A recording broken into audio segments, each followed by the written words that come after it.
Hi, and welcome back to Reddit Terrible Stories. I confronted my coworker about stealing credit for my work on a project. It started with little things. At first, I didn't even think much of it. During one of our team meetings, my coworker, Dylan, repeated an idea I had shared with him in passing the day before. Nothing revolutionary, just a small adjustment to how we could streamline a report. But he presented it like it was his. The manager nodded, said it was a good suggestion, and moved on. I brushed it off. Maybe he didn't realize I'd mentioned it to him first. But then it happened again. And again. Slowly, I started noticing a pattern. Whenever I shared progress, brainstorms, or half-formed thoughts with Dylan, especially when it was just the two of us, he had this way of rephrasing them later in meetings. He wasn't word-for-word stealing, but the core ideas, the improvements, the angles I'd been working on, all ended up flowing from his mouth like he'd stayed up all night thinking of them. It wasn't just my imagination either. One afternoon, I had stayed late refining a piece of the project we were assigned, a client proposal with dozens of moving parts. I adjusted the data visualization to make the insights clearer and more impactful. I was proud of it. The next morning, Dylan showcased it in a meeting as something he had worked on last night. I stared at him across the conference table, stunned, my heart pounding in my ears. My name wasn't mentioned at all. What stung the most was that management seemed to be eating it up. Our boss, Mr. Patel, even commented during one meeting, "Dylan, you've really been showing a lot of initiative on this project. Keep it up." I wanted to scream. By the time the second week rolled around, I had started documenting everything. Draft versions of slides with timestamps, email chains, Slack messages where I'd floated ideas before Dylan parroted them. A part of me wondered if I was overreacting, but another part knew I wasn't imagining things. He was stealing credit, plain and simple. The breaking point came when the director from another department came in to sit with us during a big presentation. Dylan not only presented my models and insights as his own, but when the director asked a question, he looked to me. Me to answer it, because Dylan couldn't explain the logic behind it. My blood boiled, but I kept my mouth shut, answering the question smoothly, while Dylan smiled smugly, like it was all part of his master plan. That night, I couldn't sleep. I kept replaying the meeting in my head, the way Dylan leaned back in his chair while others nodded at his brilliance. Enough was enough. I decided that if he tried it again, I wasn't just going to sit there. I was going to confront him. But the real question gnawed at me. Should I do it in private? Give him a chance to own up? Or should I expose him in front of the team, the way he had been stealing from me? The decision would come sooner than I expected. The next few days felt like a tightrope walk. I kept my head down, working late, refining my pieces of the project. Every time Dylan walked by my desk, I felt a knot form in my stomach. He'd lean over casually, glance at my screen, and toss out some half-interested comment like, "Oh, interesting chart, and you're thinking of using that for the proposal?" I knew exactly what he was doing. He wasn't asking, he was scouting, looking for the next thing he could present as his own. I stopped giving him the benefit of the doubt. If he asked me about progress, I'd give vague answers. If he loitered by my desk, I minimized my screen. I wanted to keep my work close to the chest until it was time to reveal it myself. But despite my efforts, Dylan still managed to worm his way into the spotlight. At one meeting, I had suggested privately in a Slack message to him that we could restructure the project timeline for better efficiency. Hours later in the meeting, he raised his hand and said, "I've been thinking about how we're structuring this timeline, and I think it would make more sense if we grouped deliverables this way." Almost word for word what I had written. My jaw clenched so tightly it hurt. That was it. I couldn't take it anymore. After the meeting, I pulled him aside in the hallway. My voice was low but sharp. "Dylan, we need to talk." He raised an eyebrow, pretending to be confused. "About what?" "About you taking credit for my work." "Don't play dumb," I hissed. "The charts, the models, even the project timeline. You keep presenting them as if they're your ideas. You're not fooling me." For a second, something flickered across his face, surprise, maybe guilt. But then he smirked. "Hey, relax. It's not a big deal. We're on the same team, right?" What's good for me is good for you. That smug tone made my blood boil. No, I snapped. What's good for the team is being recognized for the work you actually do, not stealing credit. If you keep this up, I'll have no choice but to bring it up to Patel. His smirk faltered, but only for a moment. He straightened his tie and shrugged. Do what you want, but trust me, management values results, not whining. And if you're really that worried about credit, maybe you should speak up more in meetings instead of letting me carry the conversation. My fists clenched at my sides. I wanted to shout at him, but I forced myself to breathe. Fine.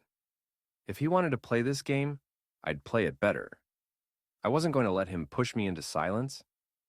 That night, I went home and drafted an email to myself detailing the timeline of events. Every time, he had stolen an idea. Every meeting where it happened. Every document he claimed. I attached files with metadata showing my timestamps. I wanted a record, something irrefutable, because deep down, I knew Dylan wasn't going to stop.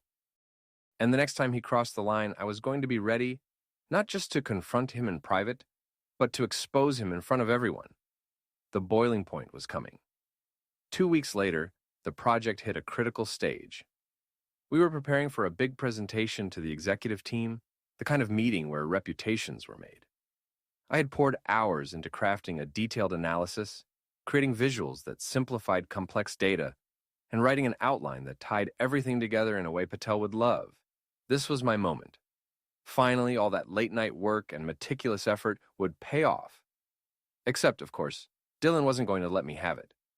The morning of the presentation, I walked into the conference room with my laptop in hand, ready to present. But when I glanced at the agenda on the screen, my stomach dropped. Under lead presenter, it said, Dylan Harper. I froze. I hadn't missed an email, had I? I scrolled through my phone frantically, but nothing. Patel must have assumed Dylan was leading because he always spoke up first, always claimed ownership. My throat went dry. When the meeting started, Dylan took center stage, like it had been planned all along. He walked up to the screen, plugged in his laptop, and pulled up slides that looked eerily familiar. My charts, my models, even the exact phrasing I had used in my notes. I couldn't believe it. He had somehow accessed my files, or maybe he'd been peeking at them all along when he hovered by my desk. My hands gripped the edge of the table as he clicked through, smoothly explaining the concepts I'd spent weeks developing. The executives nodded approvingly. Patel smiled, and I sat there, invisible. By the halfway point, I wasn't just angry, I was furious. My heart was pounding so hard I could barely hear. But instead of storming out or causing a scene, I decided something else.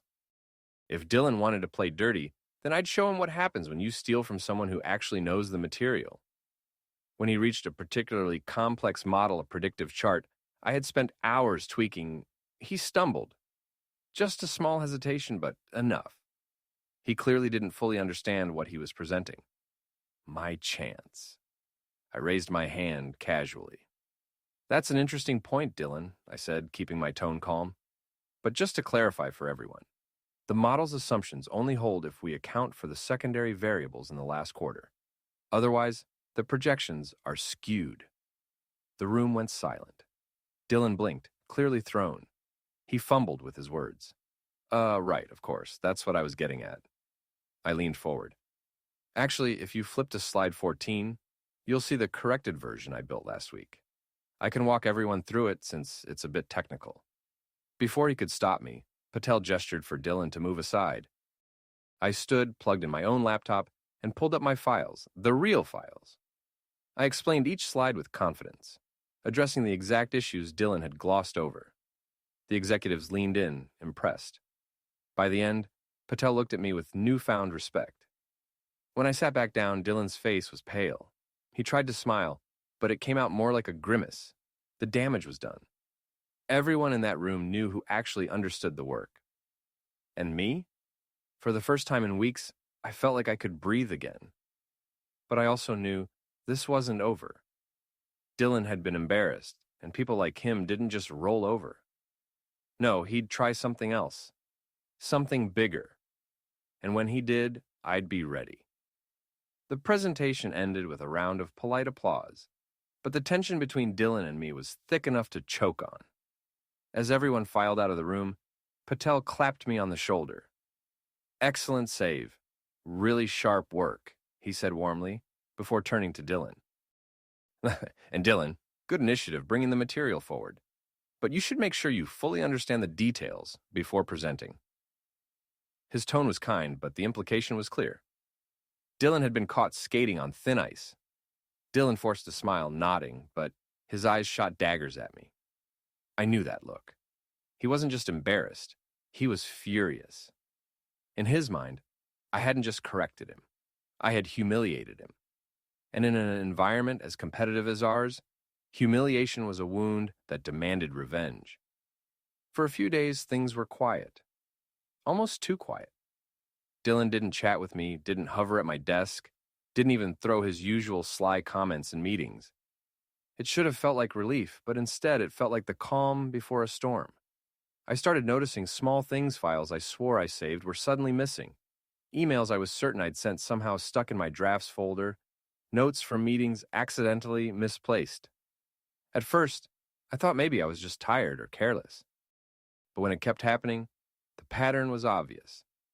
Dylan was sabotaging me. One morning, Patel called me into his office with a frown. "I got a concerning email," he said, swiveling his laptop toward me. It was a message from me, sent late at night, dismissing a client's request with a curt, unprofessional tone. But I hadn't written it.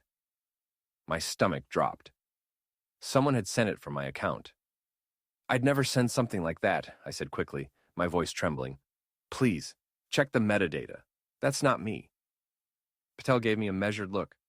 "I'll have Ed look into it, but in the meantime, be careful. Perception matters." I walked out shaking, my fists clenched. There was no doubt in my mind now. This was Dylan's work. He couldn't beat me on skill, so he was trying to destroy me by any means necessary. I considered confronting him directly, but I stopped myself. He was slippery, and without proof, it would only look like I was paranoid. No, if Dylan wanted to play games, I'd play too, but smarter. That night, I stayed late at the office. The cleaning staff shuffled around, but otherwise the floor was empty. I set up tracking on my files, added discrete watermarks to my documents, and created decoy folders with fake versions of my work. If Dylan wanted to keep snooping, I'd catch him red-handed. The next morning, I arrived to find one of my decoy files open on Dylan's computer. He hadn't even bothered to close it properly. My heart raced, equal parts adrenaline and vindication. Finally, I had what I needed. But the question remained, should I go to Patel now with this evidence? Or should I let Dylan dig himself in deeper until there was no way out? Something inside me whispered, wait. Make him bury himself. And so I did. His own grave. He thought he was clever, sneaking around with his schemes, but because of the tracking and decoys I'd set up, I saw everything. He was like a child trying to cheat on a test, while the teacher stood directly behind him. First, he started copying my decoy notes into his presentations again. During one meeting, he proudly presented his analysis on projected cost savings for a potential client. But when Patel asked for clarification on a formula, Dylan stumbled badly because the numbers I'd planted were deliberately flawed. He tried to bluff, but Patel's raised eyebrow told the whole room that Dylan's credibility had just taken another hit. Then came the emails. Dylan sent a message to Patel from me, declining an invitation to a high-profile networking event. What he didn't know was that I'd set up an automatic forward for messages from that specific sender. So while Patel got the fake decline, I got a copy of it too, complete with the digital footprint linking back to Dylan's machine. Still, I kept my cool. I didn't reveal my hand. Every time Dylan tried to trip me up, I documented it quietly, building a file of evidence so comprehensive it could bury him twice over. But Dylan wasn't done. One afternoon, I returned from lunch to find my laptop open, files scattered across the screen. I hadn't left it that way. My pulse quickened, but instead of panicking, I checked the hidden software I'd installed. The keystroke logs showed everything. Dylan had entered my office during lunch and tried to copy files onto a USB stick. What he didn't realize was that the files were Decoy's useless spreadsheets, filled with nonsense formulas and fake client data. Watching the log replay, I almost laughed. He thought he'd struck gold, when in reality he was stealing sand. But then, Dylan made his boldest move yet.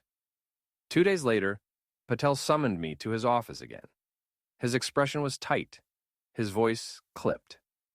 "We need to talk about your performance on the Kowalski project," he said. I frowned. "The Kowalski project?" "That's on schedule. I've been updating the files every day." Patel turned his monitor toward me. The project folder was a mess. Deadlines missed, key deliverables blank, entire sections riddled with errors. And my name was all over it, except it wasn't my work. I knew it. These were Dylan's fingerprints, his attempt to finally drag me down for good. But this time, he'd gone too far, because the files he sabotaged weren't the real ones. They were the decoys I'd placed in plain sight, while the actual project files were stored securely in a separate encrypted location only I had access to. And I had logs proving exactly who tampered with the decoys.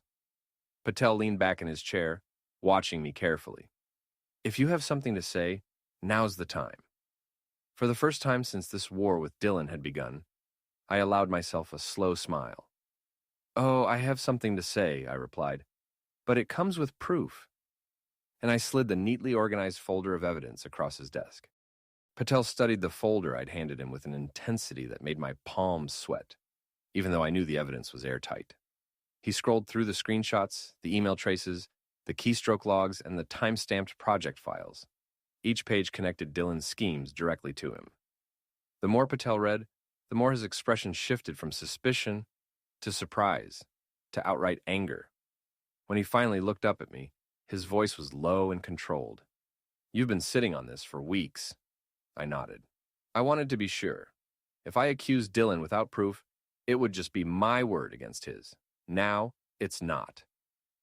Patel leaned back in his chair, arms crossed. "You've been patient. Smarter than I realized. I'll handle it from here." The next morning, the storm broke.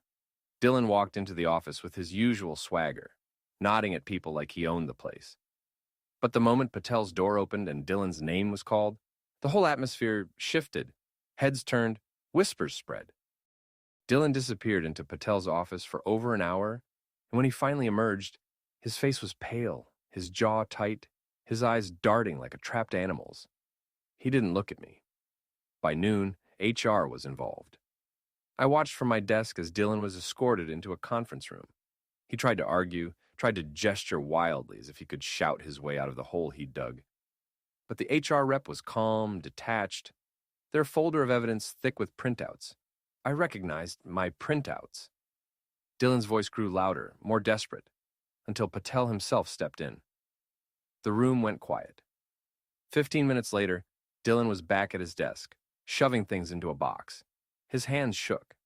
No one said a word to him, not out of pity, but out of caution, as if his downfall might be contagious.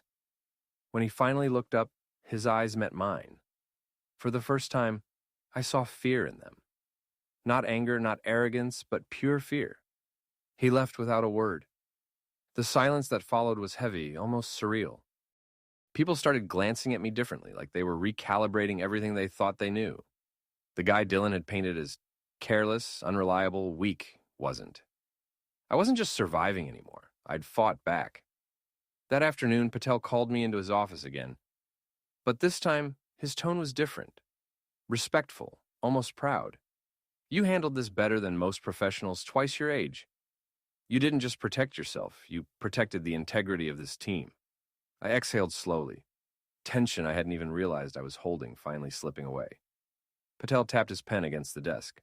"There's going to be fallout. Dylan's removal is going to leave a gap. But I want you to step up. I'll be giving you more responsibility moving forward. You've earned it." For a moment, I was stunned. Dylan's constant undermining had made me doubt myself, had made me question whether I'd ever truly belong here. And now, in the span of a single day, the narrative had flipped completely. When I left Patel's office, I passed Dylan's empty desk. The sight of it stripped bare, chair pushed in, the nameplate gone. felt like a final punctuation mark on a chapter that had consumed too much of my energy. But as much as I wanted to savor the victory, a part of me couldn't help but wonder, was it truly over? People like Dylan didn't just disappear quietly. They lingered like shadows, waiting for a chance to strike back. Still, for the first time in months, I felt the ground steady beneath my feet. I had won this battle, and maybe, just maybe, I was ready for whatever came next. The office didn't return to normal after Dylan left. If anything, it entered a strange new phase. His empty desk was like a ghost haunting the room, a reminder that someone could be there one day, smug and untouchable, and gone the next. People whispered in corners, wondering aloud how he'd fallen so hard, and though no one said my name directly, I could feel eyes flicking toward me when they did. At first, the whispers felt like vindication. For months I had been invisible, overshadowed by Dylan's charm and manipulation. Now people were reevaluating, piecing together moments where my work had been overlooked, where Dylan's stories hadn't quite lined up. They didn't say it out loud, but the realization was spreading. He hadn't been the golden boy after all. But with that recognition came something else: tension. Some colleagues were openly warmer toward me, congratulating me on getting through it or offering small smiles of solidarity. But others were cautious, guarded. I caught snippets of conversation. If he could bring Dylan down, or maybe it's dangerous to cross him. Suddenly, I wasn't just another coworker. I was the guy who had taken down the star player. That reputation carried weight, but it wasn't always the kind I wanted. The biggest shift came during meetings. Patel started directing more questions to me, inviting my input on key decisions. At first, I was thrilled, but it quickly became clear that not everyone shared my enthusiasm. A couple of teammates, especially Marcus, who'd always orbited Dylan, began pushing back hard against my suggestions, sometimes with barely disguised hostility. One afternoon, after a particularly tense meeting, Marcus cornered me near the elevators. His expression was cold, his voice sharp. "You think you've won, don't you? You think you're some kind of hero for what happened to Dylan." I kept my voice steady. "I don't think I'm a hero. I just did what was right." He stepped closer, lowering his voice. "Dylan was a friend, and you set him up." I met his glare. "He set himself up. I just exposed it." Marcus didn't reply, but the look he gave me was clear. This wasn't over. That night, I couldn't shake the unease. Winning against Dylan had felt like lifting a weight, but now it was as if that weight had just shifted onto a different part of me. The battle was over, but the war for respect and for my place in this office was only beginning. The very next week, Patel announced that I'd be taking point on a new client proposal, one that could bring in major revenue if we landed it. My heart leapt at the opportunity, but as I scanned the faces around the table, I saw the mix of reactions: excitement from some, resentment from others. The air was thick with unspoken things. Dylan was gone, but his shadow lingered. And in that shadow, I realized new enemies were already forming. The new client proposal should have been my chance to shine. Patel trusted me with it because he saw something in me that Dylan had smothered for too long. But the rest of the team didn't fall in line so easily. From the very first planning session, Marcus and a few others seemed determined to make things difficult. It started small interruptions during brainstorming, dismissive remarks about my suggestions, passive-aggressive jokes about me being the new office sheriff. I brushed them off at first, reminding myself that people needed time to adjust. But then the sabotage began.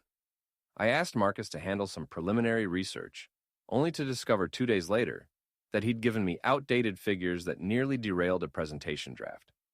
Another time, a document I'd been working on mysteriously disappeared from the shared drive, only to reappear after I confronted the team. When I asked him directly, Marcus would give me that infuriating smirk and say, "Guess it's just a glitch." The worst moment came during a client call. I had carefully outlined our proposed strategy, walking through projections and deliverables, when Marcus suddenly chimed in with, "Well, to be fair, this isn't exactly your idea, is it?" The line hit me like a punch to the gut. The client went quiet, clearly uncomfortable, and I scrambled to recover. Later, when I confronted him privately, Marcus just shrugged. "Don't take it personally. I'm just making sure credit goes where it belongs. It was déjà vu, except this time, Dylan wasn't the one stealing credit. Marcus was using Dylan's downfall as fuel, determined to paint me as someone who had clawed his way up by tearing others down. The pressure built. I stayed later and later at the office, determined to make the proposal airtight. Every time Marcus tried to undermine me, I countered with more research, more precision, more polish. But the stress gnawed at me. I was short with colleagues who were actually trying to help. My sleep was erratic, my mind constantly replaying Marcus's smirk, his words, his attempts to chip away at me. Then, one evening, as I was packing up, Patel stopped by my desk. He leaned on the cubicle wall, his expression thoughtful. "You've been doing good work," he said. "Yes, but I can see what's happening with Marcus." "I don't want it to distract you." I hesitated. "So, you've noticed?" Patel gave a dry laugh. "I notice everything. Don't forget, I've been in this game a long time. People like Marcus, they lash out because they feel threatened. The trick is not to let them control the narrative." His words stuck with me. Not let them control the narrative. That had been Dylan's weapon-owning the story before anyone could question it, and now Marcus was trying to use the same tactic. If I wanted to succeed, I had to find a way to turn the tables before the damage became permanent. The next morning, I came into the office with a new mindset. If Marcus wanted a battle of narratives, then fine, I'd fight one. But this time, I wasn't going to wait until I was cornered to expose the truth. The first step was patience. I couldn't let Marcus know that I was onto him. If he felt me fighting back too obviously, he'd only double down and paint himself as the victim. I had to be smarter, subtle, precise, undeniable. I started documenting everything. Every file update, every change to the shared drive, every joke he lobbed in meetings. I kept records. I made sure every email request I sent to him was clear, time-stamped, and copied to at least one other person. If he failed to deliver, it would be visible.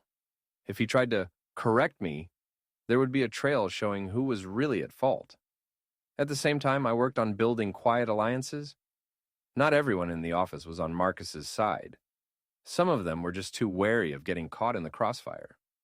I started pulling people in asking for their input, giving them credit when they helped, looping them into progress reports so they felt ownership. It wasn't about manipulating them. It was about showing that I wasn't the tyrant Marcus was painting me to be. The shift was slow but noticeable. When Marcus made a snide comment in one meeting about my lack of leadership, no one laughed. When he failed to deliver a set of figures on time and I calmly pulled up the time-stamped email, a few people exchanged looks, as if finally seeing the cracks in his facade. Then came the presentation rehearsal. The proposal was nearly finished, and we were walking through it for Patel and a few senior managers. I had spent days polishing every slide, making sure the flow was airtight. When it came time for Marcus to present his section, he stumbled. His numbers didn't match mine, and his explanations felt vague. When Patel asked a follow-up, Marcus deflected, trying to suggest that I hadn't given him the right data. But this time, I was ready. I pulled up the email chain, projected it on the screen, and said calmly, "I sent the updated figures to Marcus 3 days ago, with a reminder yesterday morning." The timestamps glowed on the screen like a quiet hammer blow. The room was silent for a moment. Then, Patel cleared his throat. "Let's stick to facts moving forward. We don't have time for mix-ups." Marcus's jaw tightened, his face reddening, but he said nothing. For once, the spotlight wasn't on me. It was on him. Over the next week, I kept pressing the advantage. Never aggressively, but always with precision. Every time Marcus tried to twist the narrative, I countered with documentation. Every time he tried to make me look disorganized, I showed the team the careful structure I'd put in place. Slowly, the weight shifted. His glitches stopped being funny. His smirks stopped feeling powerful. The final blow came during a client prep session. Marcus, perhaps desperate, tried to pitch an alternative angle to the proposal, one that directly contradicted the direction Patel had approved. When Patel asked why he was suggesting it, Marcus shrugged and said, "Well, some people here," he gestured vaguely at me, "aren't always aligned with the team." This time, before I could even respond, one of the analysts spoke up. "That's not true. I've been working with him directly, and he's kept all of us aligned. Honestly, I'm not sure where you're getting that. The air shifted in the room. For the first time, someone else defended me without being prompted. The narrative wasn't Marcus's anymore. It was mine. After the session, Patel pulled me aside. "Good work," he said simply. "You handled that exactly the way you needed to." For the first time since this whole ordeal began, I felt like I could breathe. Marcus wasn't finished, not by a long shot, but he wasn't in control anymore. The day of the final presentation arrived like a storm I'd been bracing for. Weeks of tension, of whispers, of small battles had built up to this moment. The boardroom was filled with Patel, the senior executives, and even a few people from the client's side. It was the biggest stage we'd had, and there would be no second chances. I sat at the long, polished table, slides queued up on the screen, heart pounding but steady.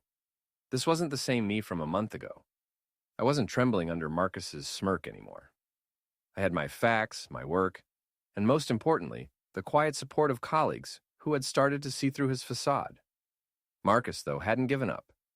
He walked into the room with his usual confident swagger, wearing a crisp new suit, a self-satisfied grin plastered on his face.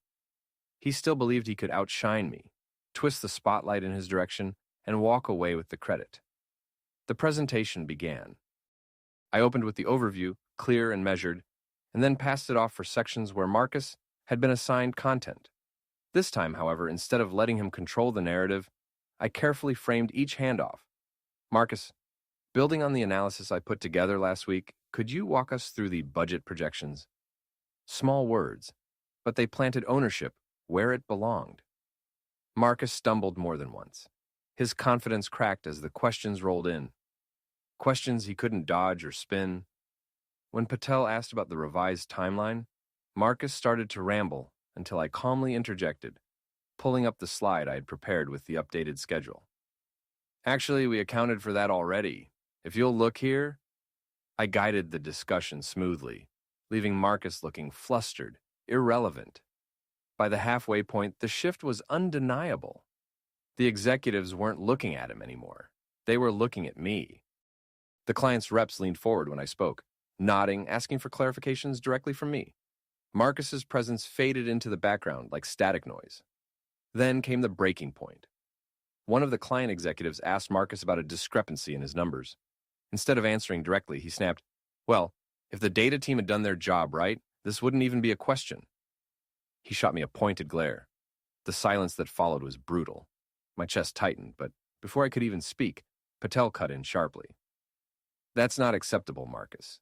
Blaming your colleagues when the responsibility is yours shows poor leadership."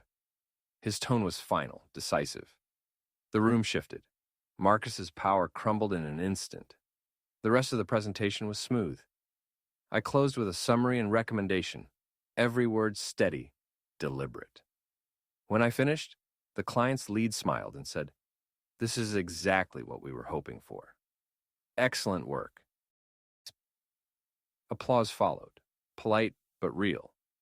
Patel looked at me, not Marcus, and gave the slightest nod of approval. I had won not just the project, but the respect I had been fighting for.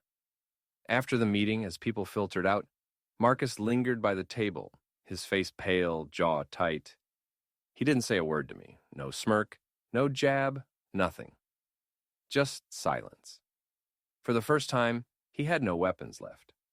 Patel caught me in the hallway afterward. "I'll be frank," he said. "We're moving forward without Marcus on future projects. But you handled yourself better than some managers I've seen. Keep this up, and we'll be talking about promotions." Relief and pride swelled inside me. The sleepless nights, the second guessing, the frustration. It hadn't been for nothing. I had fought back without stooping to Marcus's level. I had shown the truth, and the truth had spoken louder than his lies. Marcus avoided me for weeks after that. Word spread quietly around the office that he'd been removed from the project rotation. Some said he was looking for jobs elsewhere. I didn't gloat, didn't celebrate his downfall openly. I didn't need to. His fate was sealed by his own arrogance. As for me, I kept moving forward. I built stronger relationships with my colleagues, shared credit freely, and kept meticulous records. not because I was paranoid, but because I had learned the hard way how important it was to guard your work.